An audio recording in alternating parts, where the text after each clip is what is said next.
বর্তমান সময়ে রাজনীতিতে আলোচিত দলের নাম বাংলাদেশ জামাতে ইসলামী। বিভিন্ন জরিপে এমন উঠে আসছে, দলটি ক্রমে জনপ্রিয় হয়ে উঠেছে। বিশেষ করে ডাকসু ও জাকসু নির্বাচনে শিবিরের ভূমিধস বিজয়ের পর জামাতকে নিয়ে নতুন কৌতূহল শুরু হয়েছে বিভিন্ন মহলে। এ নিয়ে বিশেষ প্রতিবেদন প্রকাশ করেছে ভারতীয় গণমাধ্যম। এই সময় ভারতীয় সাংবাদিক অনুমিত্র চট্টোপাধ্যায়ের বিশেষ প্রতিবেদন পূর্বের হাওয়া পর্ব 3 ইসলামী জোট গঠনে জয়ী হতে কি পারবে জামাত শিরোনামে এ নিয়ে নানা বিশ্লেষণ উঠে আসে। সাক্ষাৎকারে বাংলাদেশে কাজ করে আসা মার্কিন কনসুলেশন কূটনীতিক 5টি কারণ উল্লেখ করেন। তবে সংবাদ মাধ্যমটি এই কূটনীতিকের নাম উল্লেখ করেনি। সংবাদ মাধ্যমটি ওই কূটনীতিকের কাছে জানতে চেয়েছিলেন বাংলাদেশের জামাতে ইসলামী কেন এত জনপ্রিয় আপনাদের কাছে।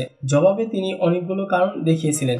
1. তাদের নেতারা উচ্চশিক্ষিত, বাণিজ্যিকভাবে অত্যন্ত সফল।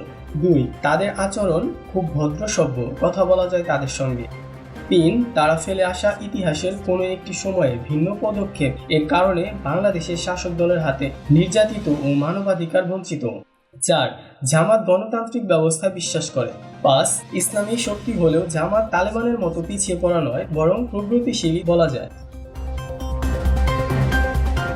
যুক্তরাষ্ট্র চায় বাংলাদেশের শাসন ক্ষমতায় আসুক জামাত। অনেক দশক ধরেই তাদের এই চাও। এ নিয়ে তাদের লুকোছাপা কোনো বিশেষ নেই।